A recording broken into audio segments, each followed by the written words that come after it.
런던 현물시장도 은이 동이 나와서 고갈됐습니다.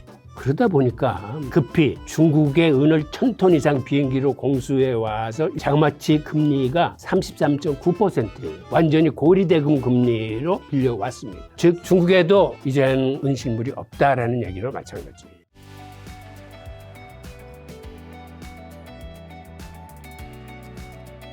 자, 그럼 미국 정부가 달러 가치를 지키기 위해 그러면 인위적으로 금 가격을 통제해온 메커니즘은 뭘까요? 우선 기본적으로 이게 바로 종이은 시장과 현물 시장의 차이인데, 기본적으로 여태까지 세계의 금이나 은 가격은 미국의 선물 시장과 런던의 현물 시장, 이 두 나라가 단합해서 가격을 결정했습니다. 즉 선물 시장을 통해서 언제든지 그들이 원하는 가격으로 인위적으로 만들 수가 있었어요. 왜 그러냐면 네이키드 공매도라고 해서 대형 은행들한테는 일종의 특권을 줘가지고 그들이 금이나 은을 갖고 있지 않음에도 불구하고 공매도를 칠 수 있는 권한을 줬을 뿐만 아니라 선물 시장의 증거금을 언제라도 인상을 시켜가지고 투자자들한테 작은 부담을 줘가지고 가격을 억눌렀습니다. 게다가 시장에 단기금리를 급등시킨다는 건 조금 단시간만 맡겨도 이자 수익이 생기는데, 반면에 금이나 은은 갖고 있어봐도 이자가 안 붙기 때문에 단기금리가 올라가면 금과 은 가격은 떨어지게 되어 있습니다. 이런 방법들을 통해서 여러 가지 방법으로 금과 은 가격을 조절했었는데, 앞서서도 제가 누차 얘기한 것처럼 이제는 미국이 그런 방법을 쓸 수 없게 됐습니다. 그러다 보니까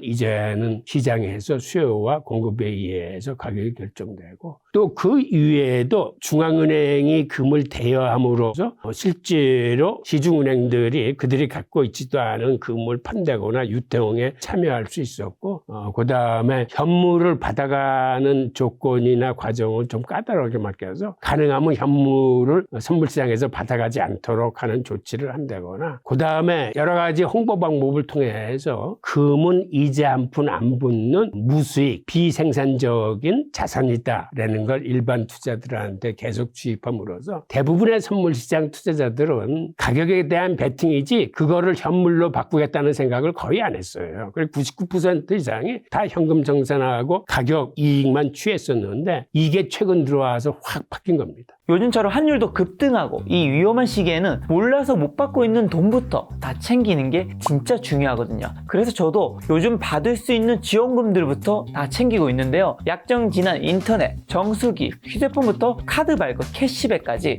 가만히 두면 최대 148만원 손해인 겁니다. 갑자기 돈을 왜 줘? 이상한 거 아니야? 생각할 수도 있는데, 이게 나라에서 정한 지원금이라 무조건 챙겨야 하는 거거든요. 근데 아무도 알려주지 않으니까 놓치는 사람들이 너무 많은 거죠. 방법도 너무 쉬운 게, 아정당에 전화 한 통이면 설치 당일 바로 입금해주고, 다른 곳보다 혜택이 적으면 차익 120% 보상까지 해줍니다. 심지어 365일 24시간 상담이 가능하니까 지금 받을 수 있는 지원금이 얼마인지라도 꼭 확인해 보세요. 참, 아정당이 이사, 청소도 잘하는데 마음에 안 들면 전액 환불까지 해줘서 주변에서도 만족도가 높더라고요. 몰라서 놓치고 있던 이런 지원금부터 챙기는 게 진짜 재테크 아닐까요?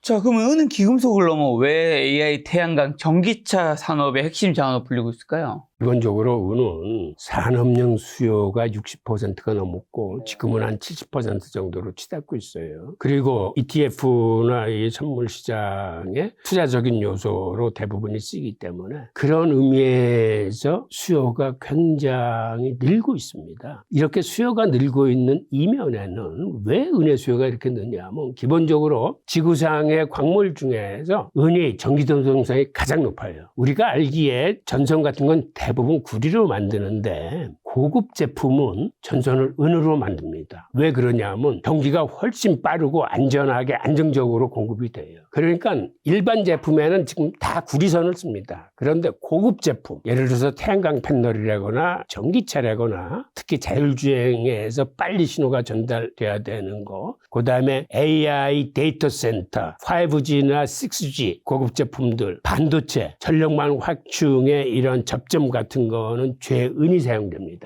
그러니까 고급 제품으로 갈수록 첨단 제품일수록 은의 수요가 굉장히 늘어나고 있어요. 게다가 구리는 이게 녹이 쓸면은 이 접점에 전기가 안 통할 수 있는데, 은은 이런 면에서 금보다 훨씬 강해요. 녹이 쓰더라도 은은 전기가 통합니다. 겁니다. 즉 이런 요소로 인해서 이제는 AI 산업뿐만 아니라 첨단 산업이라 일컬어지는 데는 은이 필수적으로 들어가고, 이거는 이제는 경기 침체와 관계없이 비가역적인 수요를 형성하고 있습니다. 경기 침체가 오더라도 은의 수요는 앞으로도 계속 늘어날 겁니다. 그러다 보니까 이제는 이런 산업의 핵심 자원으로 없어서는 안 될 소재로 은이 평가받고 있습니다. 자, 그리고 또 은 공급의 75%가 다른 금속의 부산물로 생산되는 구조적 한계가 은 가격 폭등을 불러온다고요. 그 이유가 뭘까요? 지금처럼 이렇게 수요가 늘어나면 그럼 공급을 늘리면 되지 않겠느냐라고 생각하겠지만, 은은 그렇게 쉽게 공급이 늘어나는 그러한 금속이 아닙니다. 왜 그러냐면 이 그래프에서도 보시면 알겠지만 은광석에서 순수하게 재련할 수 있는 은은 전체 은의 28%뿐이 안 돼요.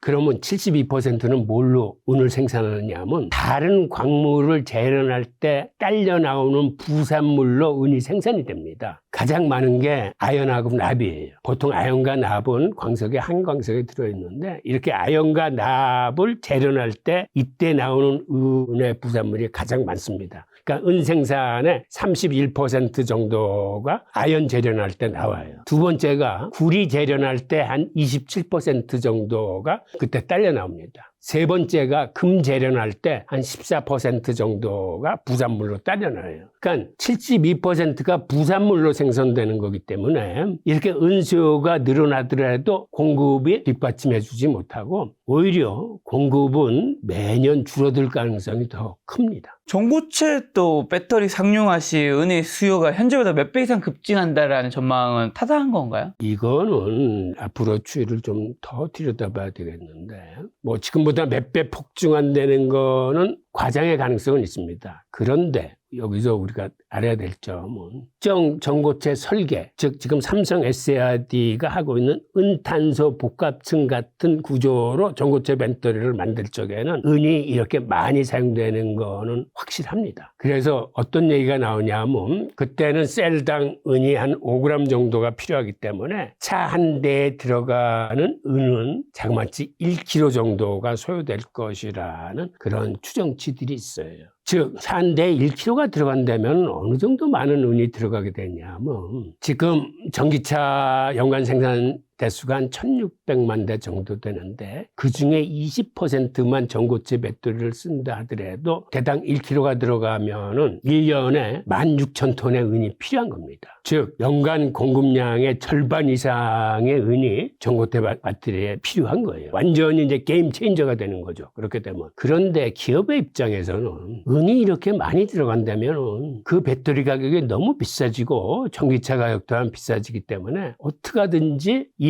은을 절감시키려고 지금 굉장히 노력할 겁니다. 그래서 실제로 삼성 SDI나 이 개발하는 업체에서는 은이 얼만큼 들어간다고 발표한 적은 없어요. 그냥 외부에서 은 투자하시는 분들이 대충 계산해서 나온 수치이기 때문에 이건 아직까지는 정확한 수치는 아니고, 그리고 이렇게 설사 많은 은이 필요하더라도 기업의 입장에서는 어떻게든지 두께를 줄여서 은 페이스트 형태로 들어간다거나 아니면 일부 다른 소재로 대체, 즉 가능하면은 구리를 활용하고 꼭 중요한 부분에만 은을 쓴다거나 아니면 은과 다른 합금을 통해서 어떻게든지 효율은 좀 떨어지더라도 값싼 물질을 개발을 한다거나 지금 여러 가지 다른 방법들을 개발하고 있을 거예요. 그래서 이 부분에서는 은이 많이 들어가는 건 맞지만 함부로 예단할 건 아니다라고 이제 말씀을 드리고 싶습니다. 그리고 삼성전자, 테슬라 같은 기업들이 은 가격과 상관없이 은을 매수할 수밖에 없는 이유도 있나요? 그렇죠. 예를 들어서 삼성전자의 반도체 공장은 사실은 몇십 조가 들어가 있는데 이게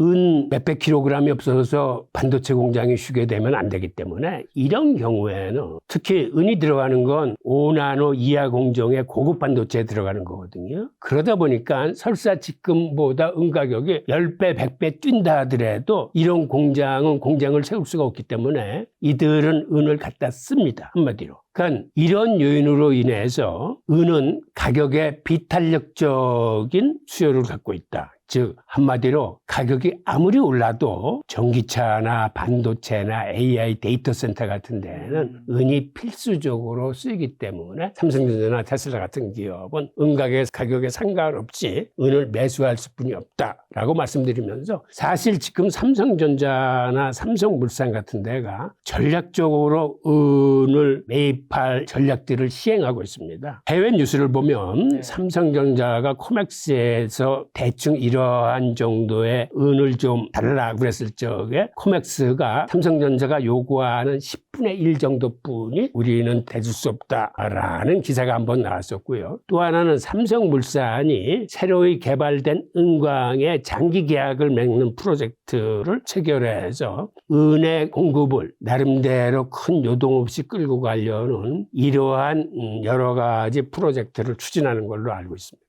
AI 데이터 센터 확충으로 인한 구리 가격 상승이 부산물의 은 공급량에 미친 영향도 있을까요? 당연히 영향은 있겠죠. 구리 가격이 상승하면 구리 생산을 늘리면서 은이 부산물로 나오는 게 늘어날 수 있습니다. 그런데 문제는 구리 가격이 상승해서 구리의 수요가 늘어난다는 거는 마찬가지로 은의 수요가 또 동시에 늘어나는 걸 의미합니다. 그래서 단기적으로는 생산량이 늘어나겠지만 중장기적으로 보면 이 또한 은 가격 상승에 일조하게 될 겁니다. 중국이 또 2026년 1월부터 시행한 은 수출 허가제가 글로벌 공급망과 가격에 미칠 파장은요? 우선 중국은 은 생산량에 있어서는 전 세계의 한 13% 정도를 생산해서 가장 많이 생산하는 멕시코 다음으로 2위 생산국이지만 그런데 문제는 중국은 세계 은 정년의 주도국입니다. 그러니까 완성된 완성품이 나오는 게 중국에서 세계 은 정년 제품의 70% 이상이 중국에서 생산이 돼요. 그러니까 은광석을 캐던 뭐를 하던 대부분이 중국에서 은 정년이 이루어지기 때문에 과거에는 이렇게 정년된 은의 한 5, 60%는 세계 시장에 중국이 수출을 했습니다. 그런데 어떤 사태가 터졌냐 하면 지난 5년간 은의 수요가 공급에 비해서 엄청 늘어났어요. 그러다 보니까 5년 동안 모자라는 부분은 시중에 있던 재고를 갖다 쓰게 됩니다. 그러다 보니까 세계 여러 나라의 재고가 이제는 거의 바닥을 드러내고 있습니다. 중국 또한 예외가 아니라 중국의 재고가 엄청 많이 줄어들었어요. 그런데 이렇게 재고가 줄어드니까 미국 입장에서 지난해 11월 달에 은을 핵심 광물의 하나로 지정을 했습니다. 그거를 보고 중국은 어떻게 반응했냐 하면 여태까지는 중국이 은을 쿼터제로 수출을 했어요. 그런데 이걸 올해 1월 1일서부터 허가제로 바꿨습니다. 그리고 은을 수출할 수 있는 기업의 숫자를 44개 대기업으로 국한시키고 한 건 한 건 수출할 때마다 중국 정부의 허가를 받게 만들었습니다. 즉 한마디로 중국의 재고가 부족하면 이제 해외 수출은 안 하겠다는 의지의 표명이나 마찬가지예요. 이 내용을 좀 들여다보면 지금 보이는 그래프가 은의 공급량은 매년 한 10억 원수로 거의 일정합니다. 그런데 2021년서부터 은의 산업용 수요가 확 늘어나면서 매년 1.5억 내지 한 2억 원수 정도의 수요가 더 많았는데 그러다 보니까 이만큼 시중에서 재고를 갖다 쓰게 된 겁니다. 그 결과가 어떻게 된 거냐면 중국 같은 경우 2021년까지만 해도 중국의 은 재고가 5천 톤 이상 있었어요. 그런데 지금 화면에서 보이는 그래프처럼 최근에는 이게 1,000톤 이하로 줄어들었습니다. 즉 80% 이상의 재고가 줄어든 거예요. 이러다 보니까 중국이 이거를 수출 허가제로 묶으면서 아마 중국은 이제 더 이상 세계에 은을 수출하지 않을 가능성이 큽니다. 자기들이 쓰기에도 지금 은이 모자라기 때문에. 그리고 아시다시피 중국은 세계 최대의 태양광 판넬 생산국이고 전기차 생산국이에요. 그러다 보니까 자기들도 앞으로 은 수요가 많이 필요하기 때문에 이로 인해서 지금 은 가격이 날아가고 있는 거예요. 그리고 이거는 산업용 수요인데 지금 산업용 수요는 그래프에서 보시는 바와 같이 매년 늘어나고 있습니다. 산업용 수요가. 그런데 공급 전망을 보면 이거는 공급 전망인데 2026년 올해서부터 오히려 2030년까지 공급 전망은 그래프에서 보시는 것처럼 매년 줄어들고 있어요. 즉 지금 같은 상황에서 수요는 일어나는데 공급이 줄어든다면 그리고 시중에 재고가 거의 없다면 가격은 날아갈 수뿐이 없는 거죠.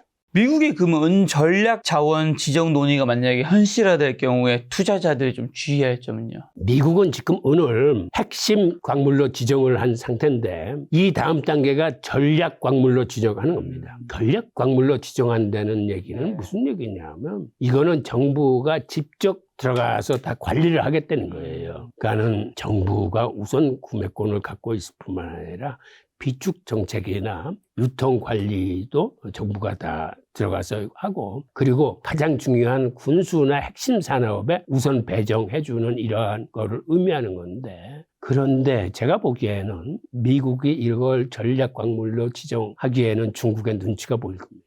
즉 무슨 얘기냐면 미국이 이걸 전략 광물로 지정을 하면 중국은 더 이상 미국의 은을 대주지 않을 수 있어요. 그러지 않아도 지금 중국도 재고가 부족해서 수출을 거의 막고 있는 상황인데, 그래서 미국이 전략 자원으로 지정하기는 좀 힘들지 않을까라는 제 개인 의견과 더불어서 만약 전략 자원으로 지정이 된다면 가격 변동성이 굉장히 커질 겁니다. 그리고 이로 인해서 현물 프리미엄과 선물이나 ETF의 종이 증서에 의한 계약 사이에 가격 프리미엄이 굉장히 벌어질 가능성이 커요. 그러니까 투자자 입장에서는 이걸 굉장히 조심하셔야 됩니다. 자, 또 선물 시장의 종이금과 종이은의 발행량이 실물보다 수백 배 많다는 의혹의 실체는 뭘까요? 실제로 이런 얘기는 예전부터 계속되어 왔는데 많은 사람들이 이걸 음모론으로 치부하는 경우도 많았습니다. 그런데 실제 예를 들어서 코맥스 창고에 있는 그들이 가용 가능한 실물음 대비 그들이 유통시키고 있는 종이 증서에 의한 양은 엄청나게 많아요. 그러니까 그게 수십 배를 넘어서 수백 배 정도 됩니다. 그런데 과거에는 이게 전혀 문제가 없었어요. 왜? 99% 이상이 다 현금으로 청산됐기 때문에.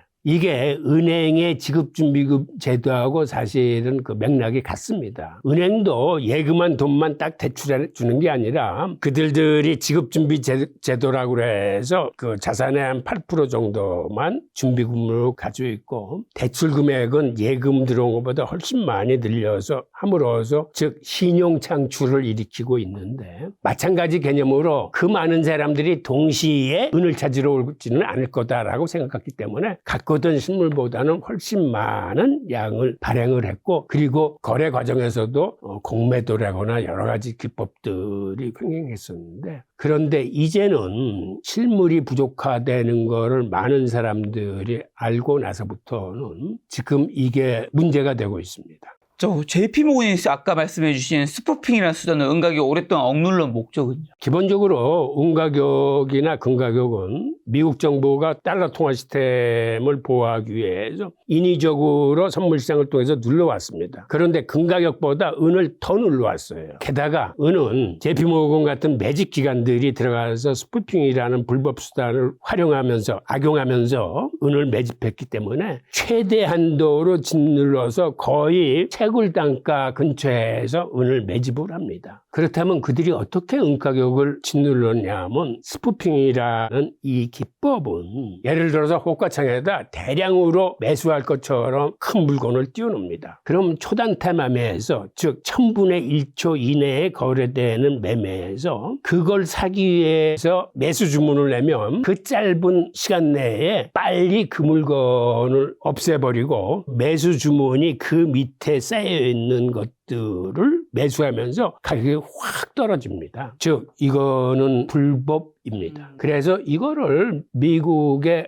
검찰에서도 3번이나 JP모건을 기소를 했어요. 그리고 실제로 2020년 같은 경우에는 자그마치 벌금을 9억 2천만 달러를 매겨서 JP모건이 벌금을 납부했을 뿐만 아니라 관련된 사람들이 형사처벌을 받았습니다. 그리고 이때 공소장에도 최소한 2008년서부터 2016년까지 8년 이상을 이런 불법 수단을 동원해서 했다라고 공소장에 나와 있고, 그래서 이러한 그 불법 수단이 자행됐다는 거는 이제는 확인된 사실입니다. 그리고 이게 실제로 코맥스 창고에 있는 은 같은 경우 거기 보유량의 절반은 JP모건 겁니다. 물론 코맥스 창고뿐만 아니라 다른 창고에도 그들이 매집한 은이 많이 있기 때문에 실제로는 JP모건 같은 경우 엄청난 은을 갖고 있다라는 걸 알 수 있고, JP모건뿐만 아니라 다른 대형 은행 은행들이나 매집기관들도 비슷한 수법으로 은을 엄청나게 매집했음을 알 수 있습니다.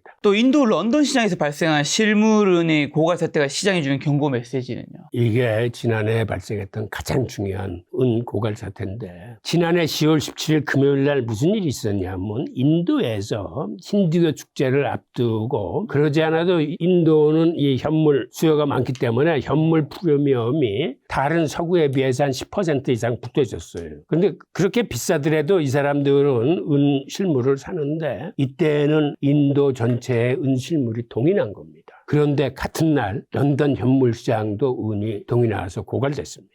그러다 보니까 현물 인도 요구는 많이 들어오는데 거기에 응하지 못하면 한마디로 부도나는 건데, 파산나는 건데, 그래서 런던 현물 시장은 어떠한 방법을 강구했냐면 급히 뉴욕 코맥스 창구하고 중국의 은을 1000톤 이상 비행기로 공수해 와서 일단 부도는 막았습니다. 그런데 은을 빌려올 적에 이 대여 금리가 얼마냐면 보통 때는 한 2, 3%의 금리에 대여를 해오는데, 이날은 장마치 금리가 33.9%예요. 완전히 고리대금 금리로 금을 빌려왔습니다. 즉 이 얘기는 중국에도 이제는 은실물이 없다라는 얘기로 마찬가지예요. 그리고 주말이 끝나고 10월 20일 날 월요일에 이런 사태가 퍼지면서 은 가격이 급락을 합니다. 그리고 종이은 논란이 재현됐어요. 그리고 이튿날에는 그 종이은 논란이 종이금에 옮겨붙으면서 금 가격 또한 급락을 합니다. 그래서 지난해 10월 17일이